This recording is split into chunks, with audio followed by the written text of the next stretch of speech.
Hello guys, welcome back to Pratimas wonder life. আশা করব তোমরা সবাই ভালো আছো, আমরাও খুব ভালো আছি। চলো আজকে আমরা যাচ্ছি আমার মামা শ্বশুরবাড়ি।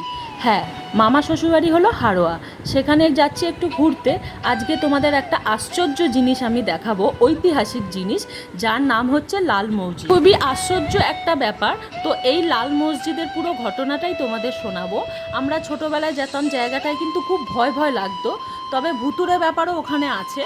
হ্যাঁ, সেই লাল মসজিদটাই আজকে তোমাদের দেখাতে চলেছি। এখন আমরা আছি রাস্তায়, তো প্রায় আমরা হাড়োয়ার কাছাকাছি চলে এসেছি। এই যে তোমরা দেখতে পাচ্ছ, আর প্রচুর পরিমাণে এখানে বৃষ্টি হচ্ছে, কিন্তু খুব মজা হচ্ছে বৃষ্টির জন্য। ঠান্ডা ঠান্ডা ওয়েদার, আর খুব ভালো লাগছে। হাড়োয়ার প্রায় কাছাকাছি আমরা চলে এসেছি। আর এই দেখো কি সুন্দর গাছগুলো পুরো বৃষ্টিতে ঘেমে গেছে, আর বাইরের দিক দিয়ে দেখতেও কি ভালো লাগে। এইদিকে দেখো পায়রাগুলো কি সুন্দর ভিজছে। গ্রামের কিন্তু এইসব দৃশ্যগুলো দেখতে আমার তো অপূর্ব লাগে। দেখতে পাচ্ছি, এই যে দেখো আমরা প্রায় চলে এসেছি। তো এখন চারিদিকে ঘরবাড়ি হয়ে গেছে। তো আমরা যখন ছোটোবেলায় আসতাম খুব মজা লাগতো, খুব ভালো লাগতো। এই যে চারিদিকে যেমন বাড়ি হয়েছিল, এখানে সব কিন্তু মাটির বাড়ি ছিল, আর মাটির বাড়ি থাকার মজাটাই ছিল আলাদা তখনকার টাইমে। তো এখন সবই দেখছি পাকা বাড়ি হয়ে গেছে, এমনকি চেনাও যাচ্ছে না। অনেকগুলো বছর পরে আসলাম আমরা ঘুরতে।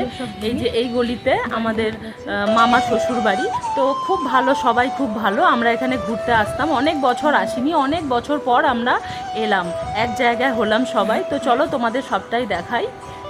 তো এখানে পুরো বাড়িটাই মামার শ্বশুর বাড়ি।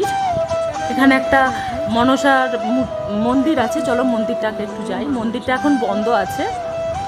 তো এটা বাড়ির মধ্যেই পড়ে, দেখতে পাচ্ছ তোমরা। চারিদিকে ভীষণ সুন্দর একটা পরিবেশ, গাছপালা, পুকুর। এই গাছের মধ্যে দিয়েই যেতে হবে। তো খুব বড় একটা জায়গা। এই যে আমার মামা শ্বশুরবাড়ি। তো দেখতে পাচ্ছ তোমরা, আমরা যাচ্ছি আমি ঘরের ভেতর। চলো, এই সব জায়গাগুলো একটা সময় যখন ছোটোবেলা মামির সাথে আসতাম, তখন এইগুলো একদম মাটির ছিল, খুব সুন্দর ছিল দেখতে, কি ভালো লাগতো। এই হচ্ছে মামি, বড় মামি, আর এইদিকে সবাই আছে, মামি, মাসি, দিদা সবাই আছে। তো সবাইকে আমি একটু, এই যে মামার মেয়ে, তো সবাইকে একটু ভিডিও আমি করে নিলাম।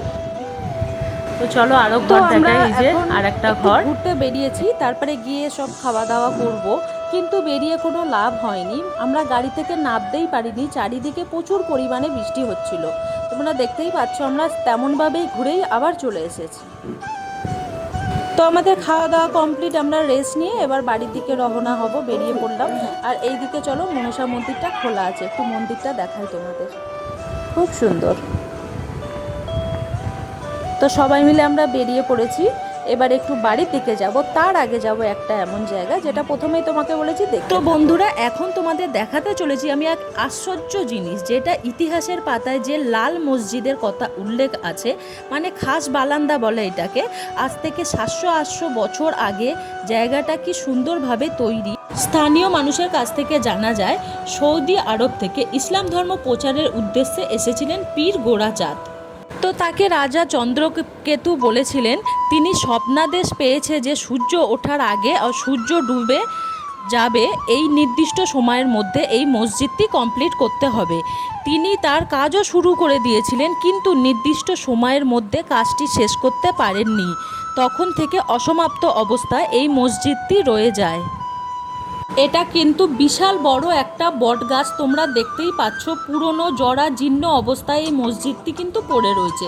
এটা দেখতেই পাচ্ছ, দেখো বট গাছটা, দেখো কি বিশাল আকৃতি। ইতিহাসে আছে বহু কাল ধরে পড়ে থাকা এই মসজিদের দেয়ালগুলো এখানে এখনও সুরক্ষিত। আমি ওখানে ভিডিও শ্যুট করতে একাই গেছিলাম, তো খুব বেশিক্ষণ আমি দাঁড়াইনি, ভয় লাগছিল ভীষণ। জায়গাটা একটু ভুতুরে ব্যাপারও আছে শুনেছি স্থানীয় বাসিন্দার কাছ থেকে। তো ওইখানে যে বটগাছটা আছে, আমফান বা কত রকমের ঝড়ে কত গাছ উবড়ে পড়ে গেছিলো, কিন্তু ওই বটগাছটি এক ফোঁটাও ক্ষতি হয়নি।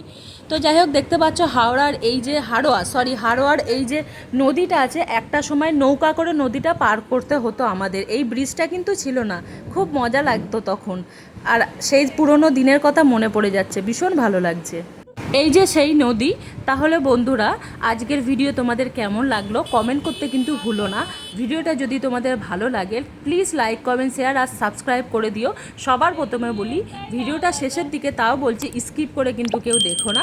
সবাই ভালো থেকো, সুস্থ থাকো, নিয়ে আসবো আর একটি নতুন ভ্লগ। ততক্ষণের জন্য tata, bye bye, good night.